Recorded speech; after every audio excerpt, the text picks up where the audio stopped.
환율이나 아니면 물류비 상승 등의 복합작용으로 인해서 아마 수입 농축 수산물 같은 경우도 상승 가능성은 있고,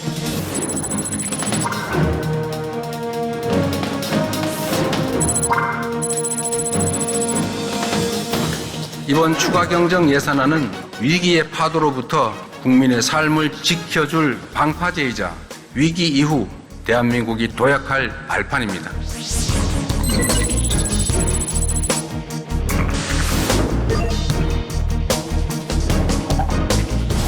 시청자 여러분 안녕하십니까? 그래픽으로 만나는 경제 토크쇼 픽.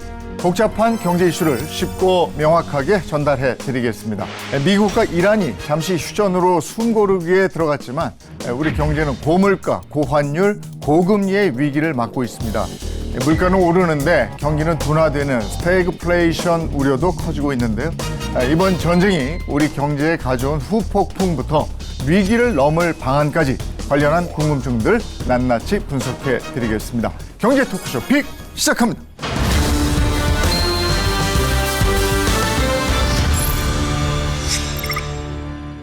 오늘 함께해 주실 분들 소개해 드리겠습니다. 먼저 주동원 한양대 에리카 경제학부 교수 모셨습니다. 어서 오십시오. 네, 안녕하세요. 네, 차영주 와이즈 경제연구소 소장 모셨습니다. 어서 오십시오. 안녕하십니까.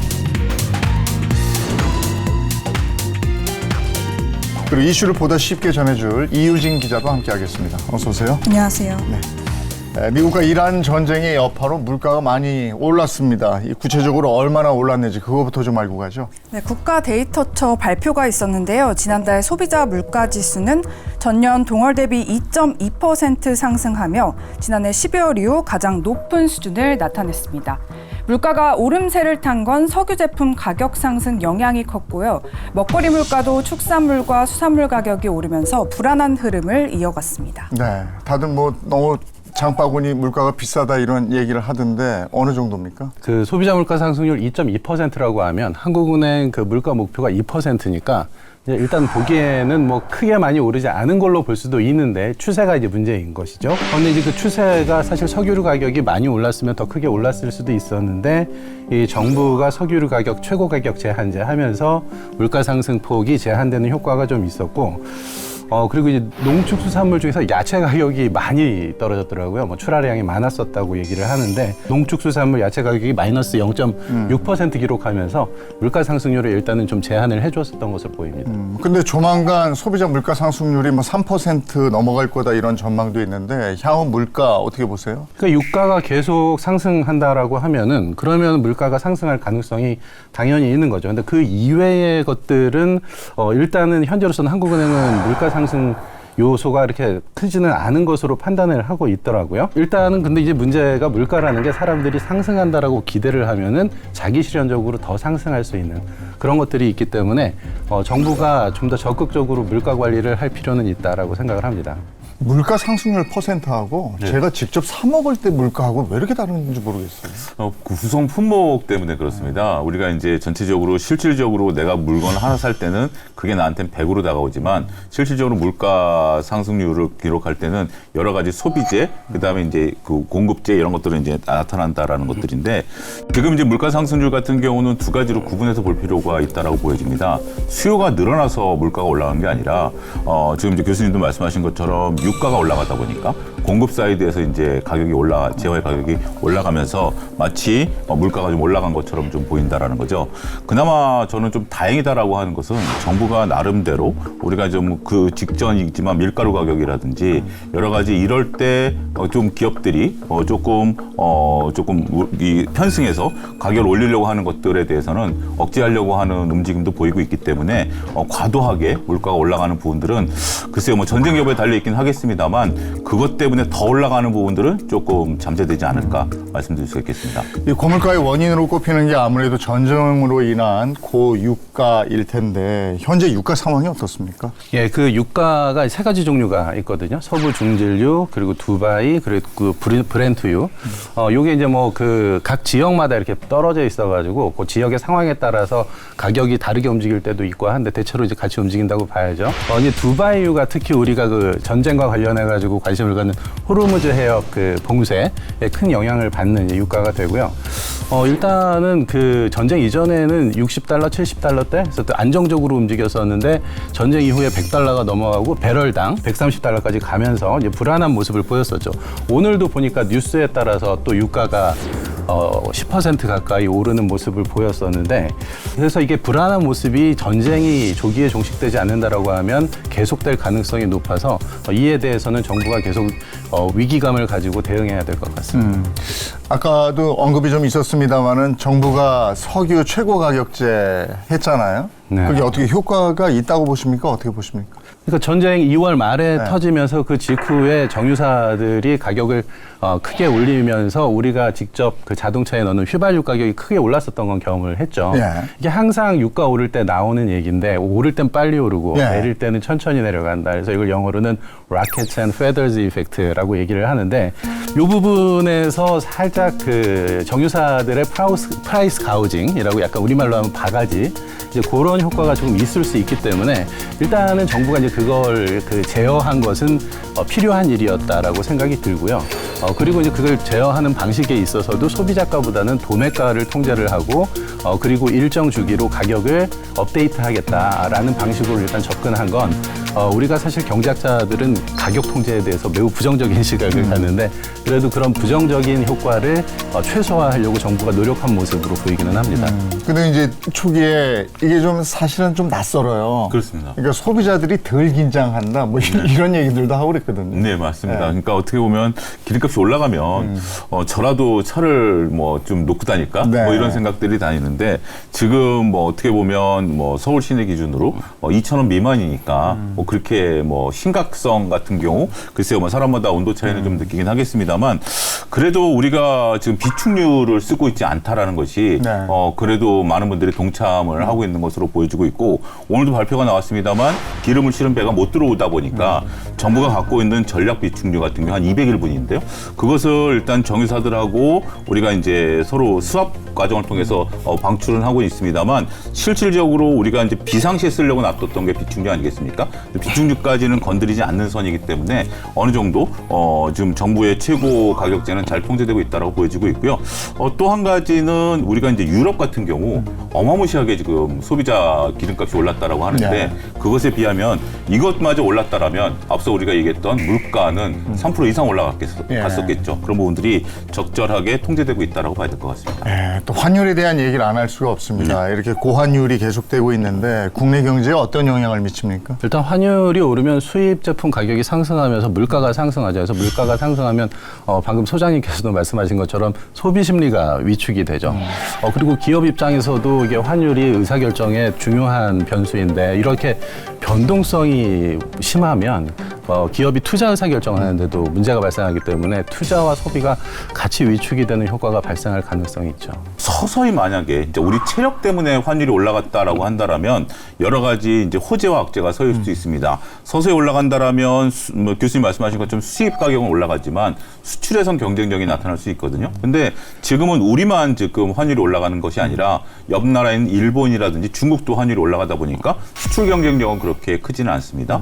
그런데 당장 수입해야 되는 특히 우리나라 같은 경우는 중동에서 원유를 80%로 또 들어오고 있거든요. 그런 부분들을 따지면 당장 공급 사이드에서 비용 문제가 발생한다라는 점이죠. 두 번째는 지금 이게 교수님도 말씀하셨다시피 언제 어떻게 변할지 모르는 거니까 전쟁이 만약에 딱 갑자기 내일 아침에 트럼프 대통령이 종전을 선언해버리면 환율이 또 뚝 떨어질 거 아니겠습니까? 그렇기 때문에 우리가 이제 전체적으로 봤을 때 기업들이 가격을 조절하기가 상당히 어렵습니다. 그러면서 공급 측에 있어서 유가에 대한 부담은 떠왔는데 판매한다라든지 이런 측에서는 전혀 효과를 보기 어렵다라는 측면에 있어서는 경제에 있어서는 지금 현재 큰 짐이 되고 있다라고 말씀드릴 수 있겠죠. 근데 환율이 1,500원 이상 되면 수출에도 차질이 있다고 들었는데 맞습니까? 수출 수입 저희가 통계를 낼 때 GDP로 하면은 실질로 환산을 해가지고 통계를 내기는 하지만 기본적으로 그 빨리 속성으로 나오는 통계는 금액으로 하거든요. 그래서 이게 지금 환율이 오르면은 일단 물량 면에서는 그 수출이 늘어나는 게 맞죠. 근데 지금 소장님 말씀하신 것처럼 일단 기업이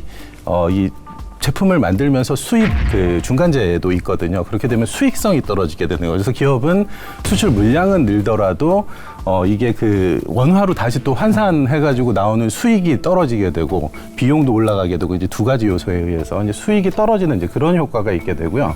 경상수지 측면에서 보면은 환율이 올라가면은 경상수지가 개선이 돼야 되는데 초반에는 경상수지가 악화되는 효과가 발생을 하거든요. 그래서 저희가 이제 J-커브 이펙트라고 하는데 이제 그런 것들 때문에 기업이 일단 환율 상승 초반에는 환율 상승에 따른 이익, 물량 증가라는 이익이 이게 금액 측면에서는 손해로 나타나는 이런 현상이 발생할 수 있습니다.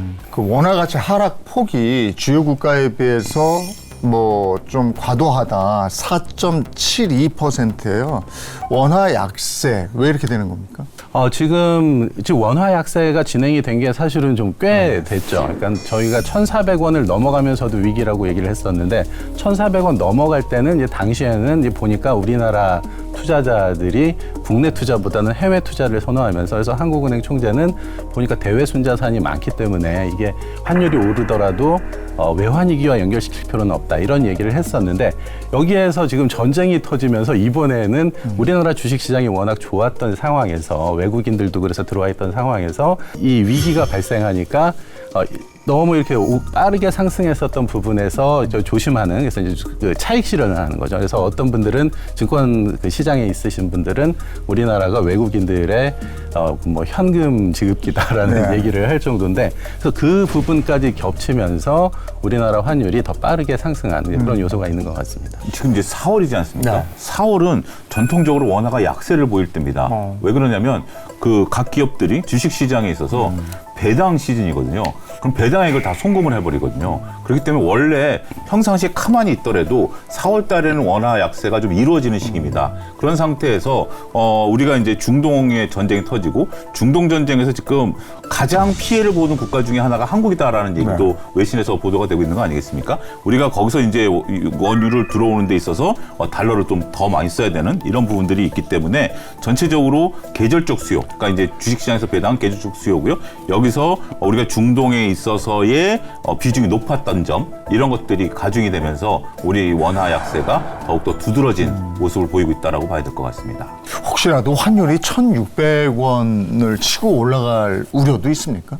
이 가격 한쪽 쏠림의 이런 얘기가 계속 나오는 건 바람직하지 않은 면이 있는데요. 그래서 우리가 기초적인 면들을 보면 일단 경상수지 흑자는 상당 규모로 지속되고 있고요. 이게 반도체에 좀 집중되어 있는 거는 약점이라고 볼 수 있는 면도 있지만 그리고 대외 순자산도 아까 말씀드린 대로 꽤 많은 편이고 하는 외환 보유액에 걱정하시는 분들도 있는데 4천억 달러 이상을 계속 유지하고 있고 그리고 금융기관도 해외에서 차입을 하려고 하면 차입 금리가 뭐 이렇게 높은 상황도 아니고 그래서 그런 면들을 다 전체적으로 볼 때 지금 전쟁 불확실성만 아니라면 환율이 1,600원을 넘어갈 가능성은 뭐 높지 않다고 보고요. 그리고 외환 당국도 일단은 그 시장의 움직임을 과도하게 누르지 않으려고 하기는 하지만 이게 지금 1,500원에서 더 급격하게 올라가는 부분에 대해서는 정부도 우려하고 있기 때문에 적극적으로 대응할 것이라고 봅니다. 그러니까 1,500선은 넘지 말아야 될 레벨 이렇게 알고 있는데 그러면 우리는 이제 전쟁 끝나고 이래도 1,400선대에 사는 거는 그냥 받아들여야 되는 겁니다. 뉴노멀로 그냥 좀 받아들여야 되는 것으로 좀 보여지고 있는데 그나마 정말 다행인 것은 이번에 삼성전자의 1분기 잠정 실적이 57조 2천억으로 드러나지 않았습니까? 그러니까 삼성전자 하이닉스가 올해 막대하게 외화를 벌어들일 것으로 보고 있습니다. 대부분 다 수출이고요. 그렇기 때문에 환율 안정에도 크게 기여할 것으로 보고 있습니다. 그러한 것들을 우리가 좀 다른 관점에서 쳐다보면 올 초만 하더라도 지금 이제 말씀하신 것처럼 1,480원, 90원대 그 정부가 구두 개입을 하면서 전반적으로 1,500원을 안 넘으려고 노력을 굉장히 많이 했었거든요. 근데 지금은 1,500원을 넘어선 상태임에도 불구하고 어떻게 보면 좀 일부 비판적으로 보시는 분들은 정부가 너무 느긋한 거 아니야? 라고 이제 볼 수 있는 거죠. 근데 정부 입장에서는 지금 어떻게 뭐 환율을 방어한다라든지 아니면 구두 개입을 한다라든지 할 여건은 전쟁에 달려 있으니까 여기서 지금 액션을 취하지 않겠다라고 본다라면 정부도 나름대로 시나리오가 있겠죠. 그런 부분들은 교수님도 말씀하신 것처럼 심리에도 상당히 안정적. 만약에 지금 정부가 여기서 괜히 구두 개입을 한다라든지 이런 것들은 심리 면에 있어서 굉장히 악화되는 부분들을 나타내는 거고, 그럼 또 투기 세력들이 또 붙을 수 있는 거니까 지금 상태에서는 우리가 1,500원에서 1,600원까지는 못 가겠고, 근데 이제 말씀하신 것처럼 1,400원대는 어느 정도는 받아들여야 될 것으로 지금 봐야 되지 않을까 싶습니다. 예. 이번에 금리 한번 확인해 보겠습니다. 주담대 금리가 7% 넘었다고 하던데요. 네, 금리 상단이 이제 7%대 초반을 터치한 건데요. 금융권에 따르면 우리나라 주요 은행들의 주담대 혼합형 금리는 지난달 27일 기준 연 4.410에서 7.010% 수준으로 집계됐습니다. 5대 은행 주담대 혼합형 금리가 7%를 웃돈 것은 2022년 10월 이후 처음인데요.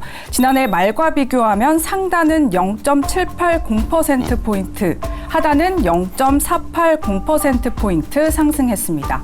주담대 금리는 은행이 자금을 조달하는 비용을 기반으로 결정되는데요. 기준이 되는 은행채 금리가 상승한 데다가 예금이 주식시장으로 이동하는 머니무브까지 겹치면서 대출 금리도 따라서 오른 것으로 보입니다. 이 주담대 금리가 앞으로 더 오를 가능성도 있는 겁니까? 한국은행이 지금 기준금리는 일단 올리지 않고 있는데, 이제 그럼에도 불구하고 시장금리는 상승하고 있고, 이제 이에 따라서 은행금리도 대출금리가 상승을 한 상황인 건데요.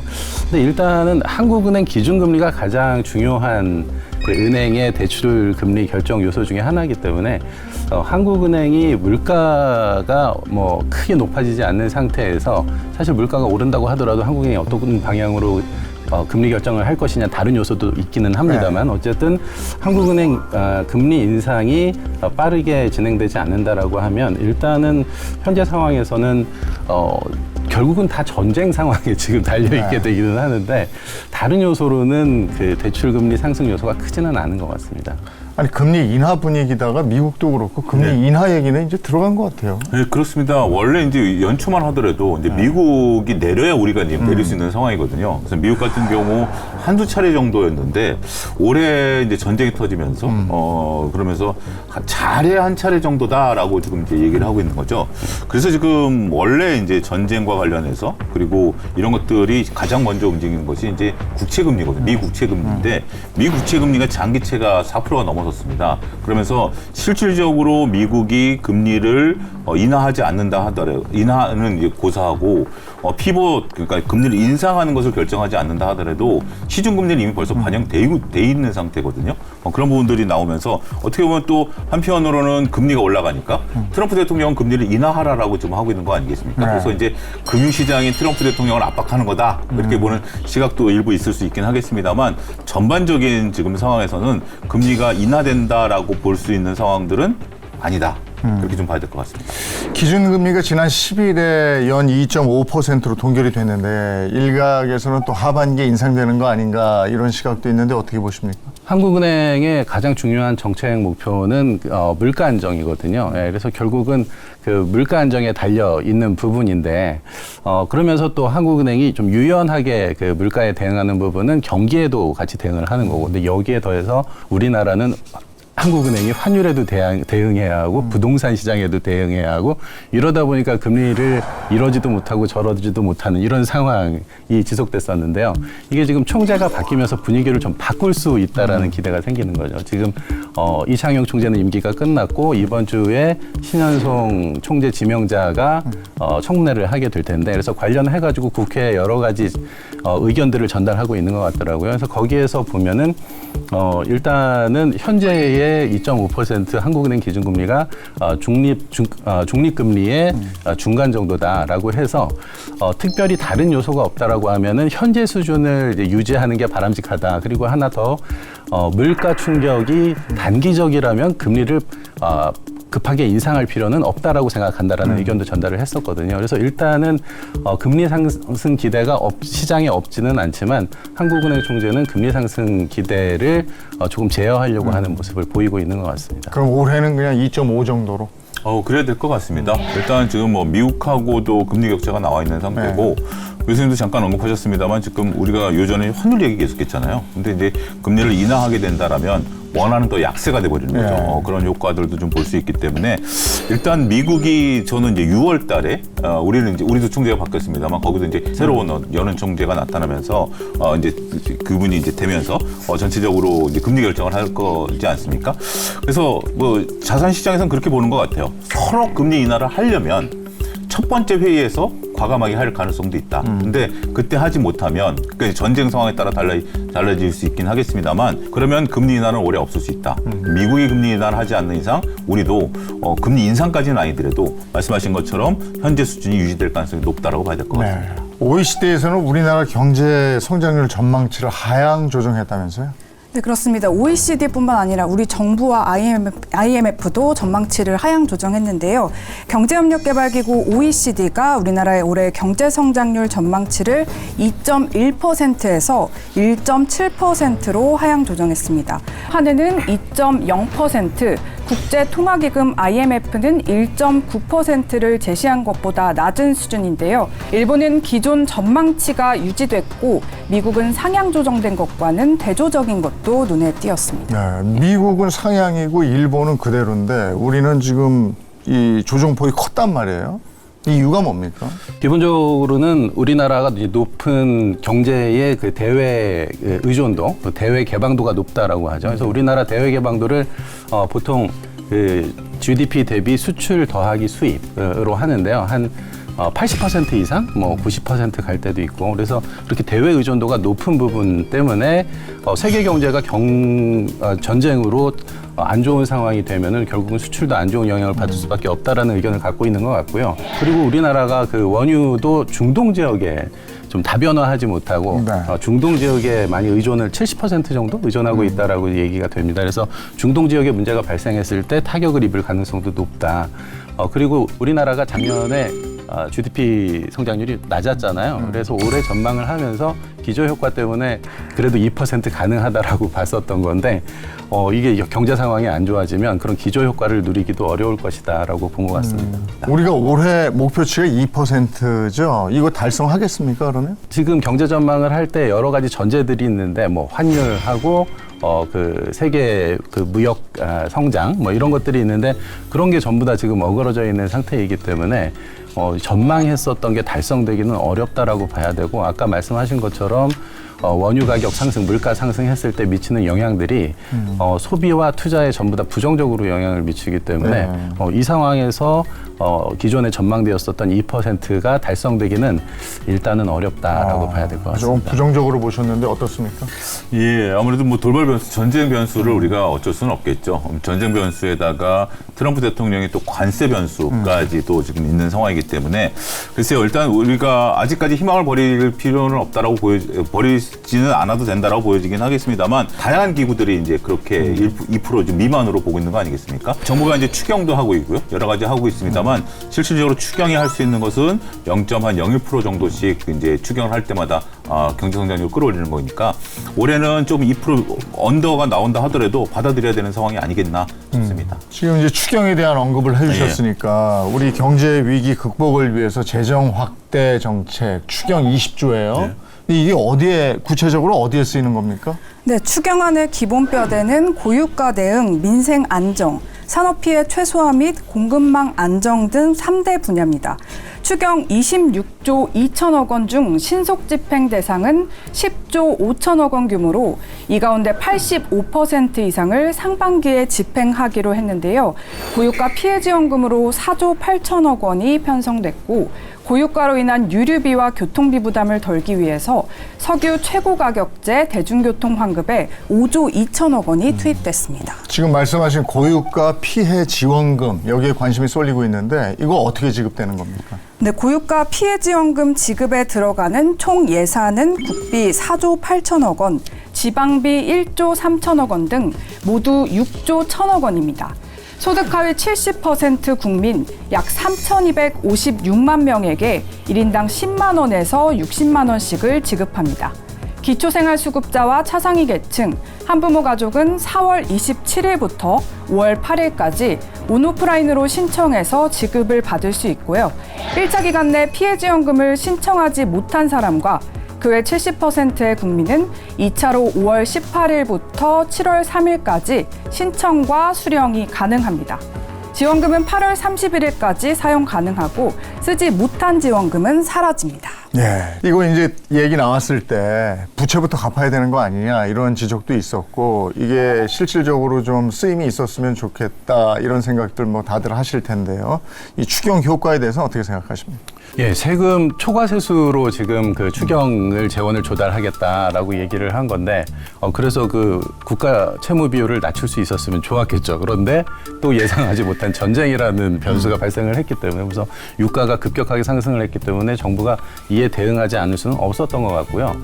그래서 이 추경의 성격을 보면 추경이 작년에도 이재명 정부 들어서면서 했는데, 그때는 성장률이 매우 낮을 것으로 보여서 그 성장률을 좀 올리려고 추경을 하는 좀 적극적인 추경이었다라고 하면, 이번에는 위기에 대응해서 이 떨어지는 성장률을 그래도 그나마 좀 잡아보겠다라는 좀 소극적인 추경이기 때문에 성장률 제고 효과가 크게 나타나기는 좀 어려운 상황이긴 한데, 아까 기자님께서 설명하신 것처럼 이 지금 대상을 우리 경제에서 유가가 올랐을 때 가장 타격을 받는 취약계층 중심으로 하겠다라고 설계를 하고 있지 않습니까? 그래서 저는 그런 면에서는 성장률에 크게 기여를 하지 못하더라도 현재 위기 상황에서 필요한 형태의 추경이다라고 생각을 하고 있습니다. 네. 기대를 좀 해봐야 되겠죠. 어차피 정부가 이제 결정한 상황이고, 이제 우리가 하위 이제 70% 계층에게 지급이 된다라는 거기 때문에 결국 추경을 한다라는 것은 저희가 이제 승수 효과, 소위 말해서 돈이 도는 효과를 노린다라는 거 아니겠습니까? 소비를 우리가 할 수 있는 그런 부분들을 열어놨다라는 측면에 있어서는 조금 경제가 위축되는 것을 막을 수 있지 않을까. 크게 보면 우리가 경제 성장률을 끌어올리지만 실질적으로 바닥 경기를 살린다라는 측면에 있어서는 좀 기대를 해봐야 되지 않을까 싶습니다.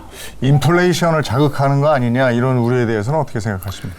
저희가 그 유가 충격이 있을 때 인플레이션을 걱정하게 되는 게 70년대 석유 파동 때문에 큰 경험 때문에 그렇게 생각을 하게 되는 건데, 그래서 이제 찾아봤더니 1973년, 1979년 1차, 2차 석유 파동이 있었고, 이제 당시에는 뭐 중동 전쟁, 뭐 그리고 이란 혁명, 뭐 이런 요소에 의해서 그런 것들이 발생을 했었는데, 그 이전에 보면은 우리 한국 경제도 그렇고 미국 경제도 그렇고 상당히 이렇게 피크에 있었어요. 그래서 그 상황에서 이 유가 충격이 오게 되니까 인플레이션까지 더해지면서 당시에서 새롭게 만들어진 말이 스태그플레이션인 거죠. 그래서 지금 우리도 스태그플레이션을 걱정을 하는 그런 상황인데, 그런데 지금 우리나라 경제 상황은 매우 낮은 성장을 하고 있었던 상황이고, 그래서 이거를 뭐 영어로 얘기하면 경제의 슬랙이 존재한다. 그래서 완전 고용 수준 내지는 그 잠재 성장 수준에 미치지 못하고 있는 상황이기 때문에 여기에서 지금 뭐 정부가 추가 어떤 지출을 한다라고 해서 이게 수요 측면에서 인플레이션을 자극할 가능성은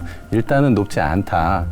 다만 지금 계속해서 중동에서의 그 전쟁 상황이 유지되면서 석유 가격이 높은 상태를 유지한다 그러면은 계속해서 비용 측면의 인플레이션 요소는 존재한다라고 얘기할 수 있을 것 같습니다. 예, 이게 지금 소비가 늘어난 상태에서 소비를 더 가속화시켜야 인플레이션이 자극이 되는데, 지금 이제 뭐 스태그플레이션도 말씀하셨고 디플레이션을 오히려 좀 걱정해야 되는 그런 상황이거든요. 그걸 살리려고 이제 어떻게 보면 정부 입장에서는 불씨를 좀 살리겠다라는 측면에 있기 때문에 어떻게 보면 경제를 다소나마 정상화시킬 수 있다라는 측면에 있어서 보면 인플레이션을 자극할 정도까지는 아니지 않겠는가. 그러면 전쟁이 이제 계속되면, 그러니까 더 장기화되게 되면 2차 추경도 있을까요? 장기화되면 안 될 거다라는 생각을 저는 좀 하고 있고요. 네, 그런데 이게 위기 상황에 따라서 결국은 정부가 정책을 대응을 할 수밖에 없는 거죠.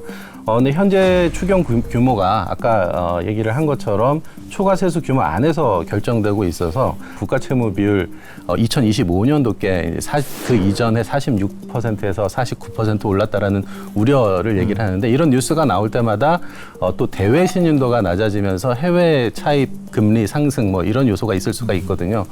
그래서 좀 신중하게 아마 2차 추경 관련해가지고는 이런 부분 감안할 때 좀 신중하게 추진되지 않을까. 그래서 이런 카드를 쓰지 않는 상황이 개선되는 게 가장 바람직하지 않을까라고 희망을 가져봅니다. 네. 재정 리스크까지 생기게 추경을 하거나 하진 않겠죠? 그렇죠. 그런데 이제 뭐 만약에 하게 된다라면 지금과 좀 다른 방식이겠죠.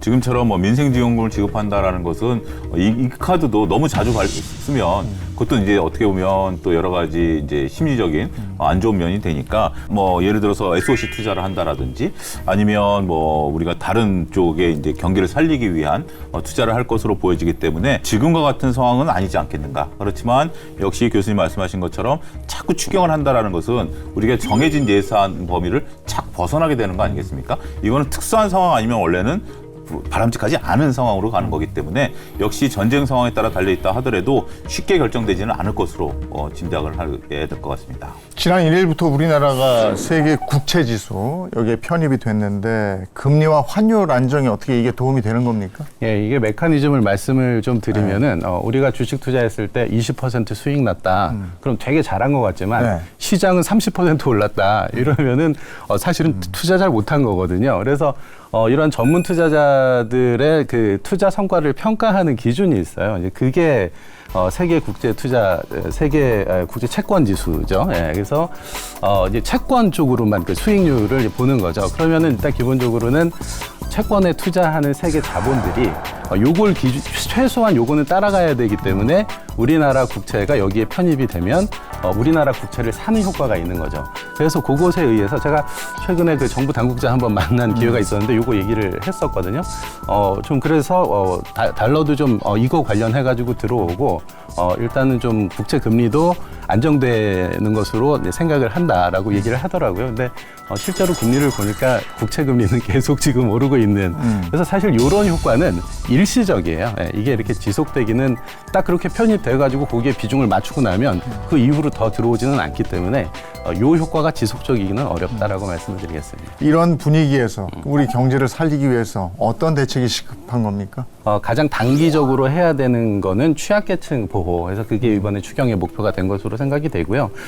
경제학자 입장에서 좀 중기적으로 본다 그러면 이 거시경제 정책 조합, 그래서 지금 재정정책하고 통화정책, 특히 통화정책 같은 경우가 여러 가지 여건이 금리를 지금 오랫동안 움직이지 못했다라는 얘기는 한국은행이 정책 방향을 제대로 잡고 갈 수가 없었다. 근데 지금 현 정부는 재정정책에 대해서 비교적 적극적인 태도를 갖고 있으니까 새로운 총재가 임명이 되면 정부와 같이 통화정책과 재정정책이 우리나라 거시경제를 위해서 어떻게 최적의 조합을 만들 수 있을 것인가에 대한 논의가 좀 있었으면 좋겠고요.